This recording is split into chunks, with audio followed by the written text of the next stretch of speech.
Hello everyone and welcome to the Deep Thinking Podcast, a podcast where we discuss and speculate about the deepest thoughts within our universe and about our universe in general. So today for our first podcast, I thought we would discuss alien life in the universe and many different aspects of alien life, whether that be how rare it is or how common it is, and many of the different solutions to the Fermi paradox which we have covered on this channel already, and also to do with how common microbes are compared to complex life, compared to intelligent life.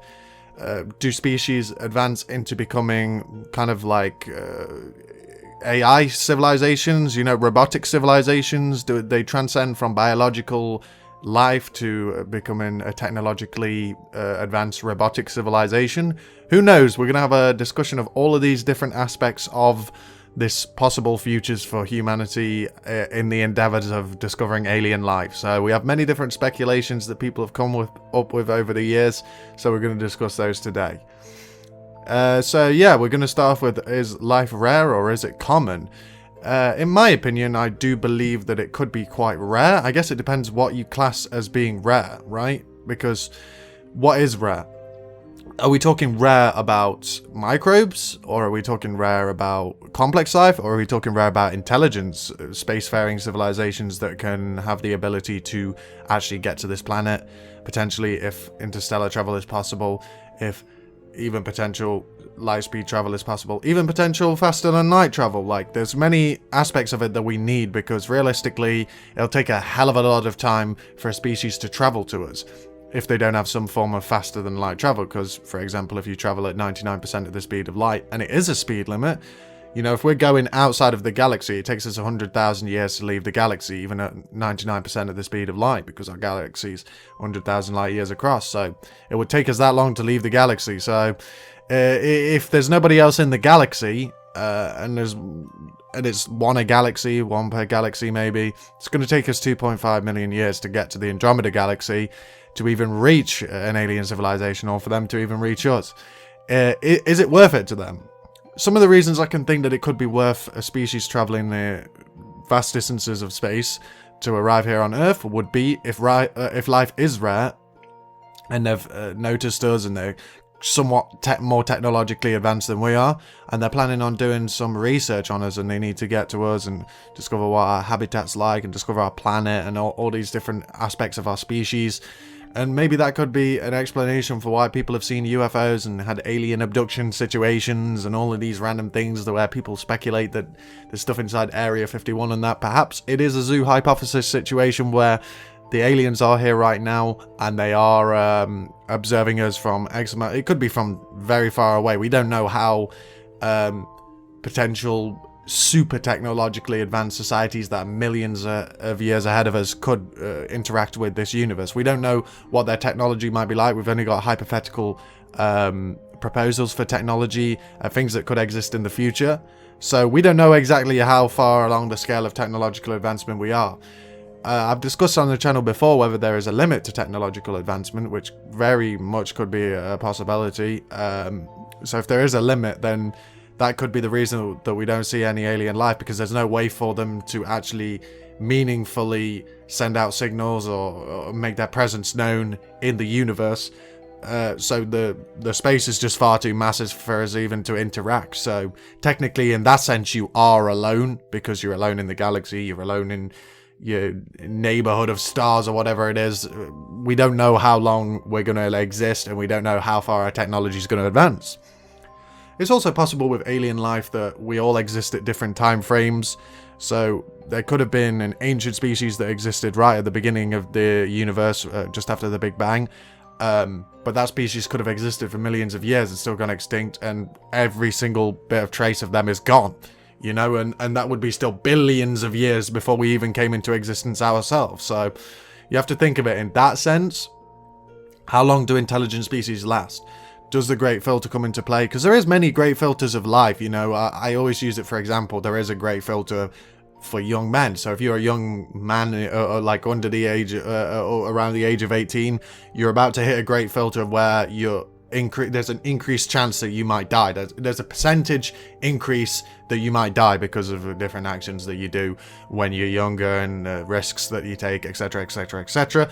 That is a great filter in the sense of being a young adult, like being a young male. You overcome the great filter of getting killed in some form of way or another through, I don't know, whatever it be. But I know it is a great filter. It's just the same as the great filter that we have for life in the universe. Potentially, civilizations always end up killing themselves off or dying out naturally from natural occurrences. It does not seem out of the realm of possibility because this cosmos that we live in seems way too vast, way too broad for us to ever really understand too much about it and even exist for that long amount of time, because realistically, what are we going to be doing at that point in time? Like, how far are we going to spread? You know, how long before, in between generations, let's say. So, say for example, we'll use it on a smaller scale, like going to Mars, for example. Let's say we do establish a Mars colony, and the Martians live on there, which, if they're born on there, it's very unlikely that they might not be able to come back to Earth because of the gravity. It would be crushing to them. So, they will have pretty much nothing to do with us in general as humans on this planet. The Martian humans would have nothing to do with the Earth-bound humans. So, how many generations would it be until, realistically, the social structures and the political structures of these planets have nothing to do with each other, and the goals of each subsection of the human species become different, and it could cause wars across planets for us in the future. We don't know. We the way our species is right now, it's not hard to predict in your head that there could be space wars like Star Wars or Star Trek or something like that. That could be possible for our species in the future. But let's discuss solar system life, potential life in the solar system, because I do believe that microbes could exist within this solar system. That obviously could be under subsurface oceans on places like Mars, you know, Titan and Solidus, things like this. Many of the moons, of course, as I just said, of Jupiter and Saturn. It's possible that microbes could exist on those planets. Those moons.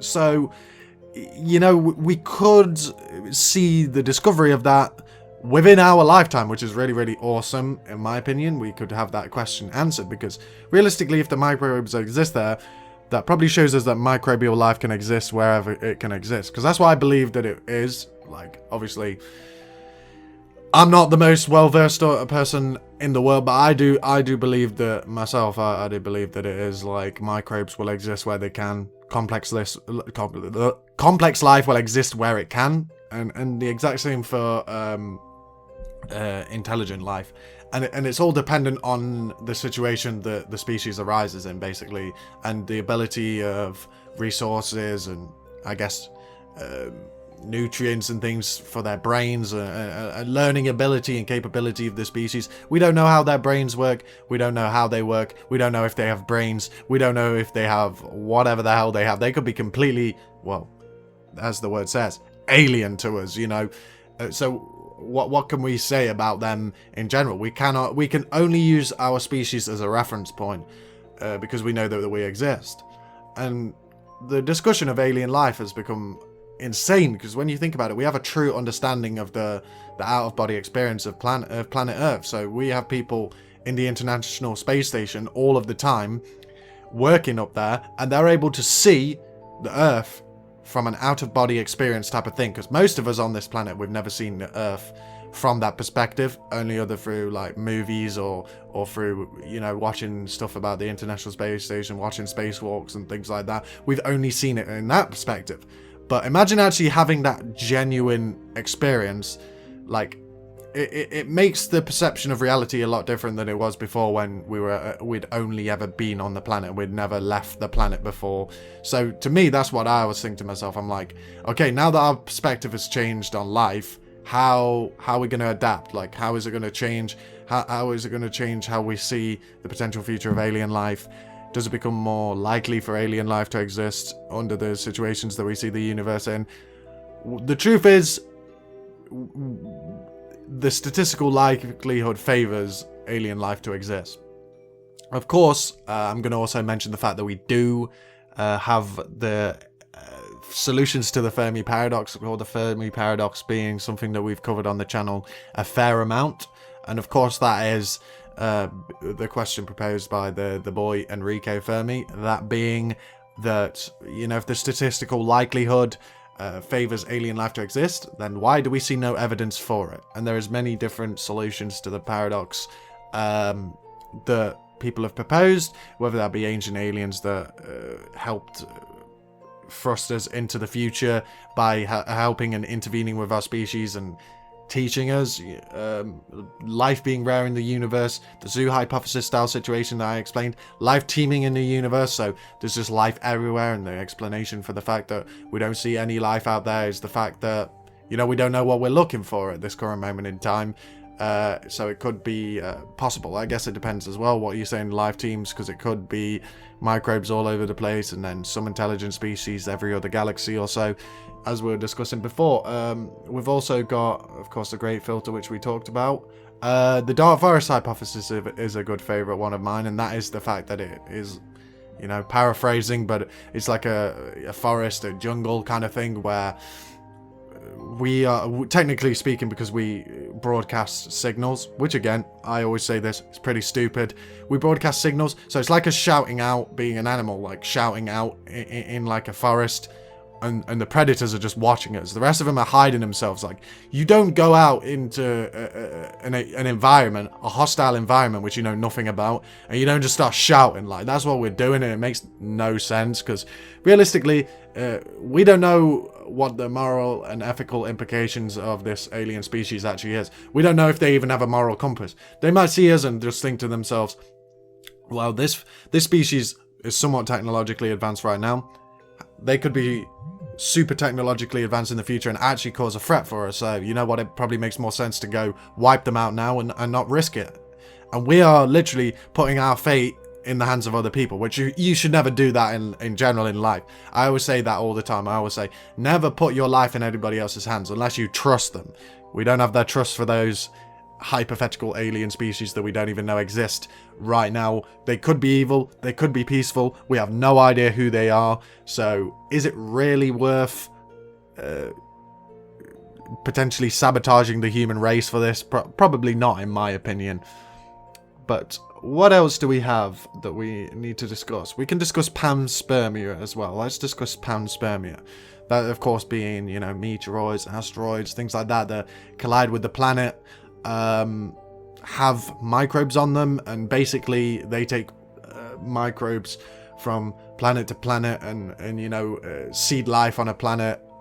And obviously, of course, one's being like our planet, it thrived and managed to expand into this planet that we see today with all the plants and animals and insects and humans and things like that on it. So it's possible that floating rocks in space could be the reason that we exist here. But then, to me, I always ask the fundamental question underneath that of, where did that come from? Okay, where was the original planet where it arose? Like, what was the reaction, like the chemical reactions that made life exist in the first place anyway? How did that come into existence, and why did it come into existence? People could just say it came into existence because it did. But, I like to add that philosophical aspect into it and say, why did it come into existence? Like, is there any specific reason, or is it literally just because, that reaction happened at the right moment in time, in the right moment in history for our species to exist? Because realistically, you exist right now under very, very specific circumstances. Think about how many generations of humans, human ancestors that you have, of course. Think about that. Think about how many ancestors you have. Think about how many people, I'm going to put it plain and simple, how many people had to bang before they got killed? Like, how many of them survived, like, the most crazy stuff, just so you were able to survive? It's just generations of people surviving the most unsurvivable things, probably, just so you come here, like, and you're here right now doing whatever the hell you're doing. I just always find that funny. I always just find it funny that we are here purely, potentially by chance. Realistically, it's mind-numbing when you realistically look back on history and you go, wow, all these people had to survive for me to even be here right now, and that blows my bloody mind, like it really does.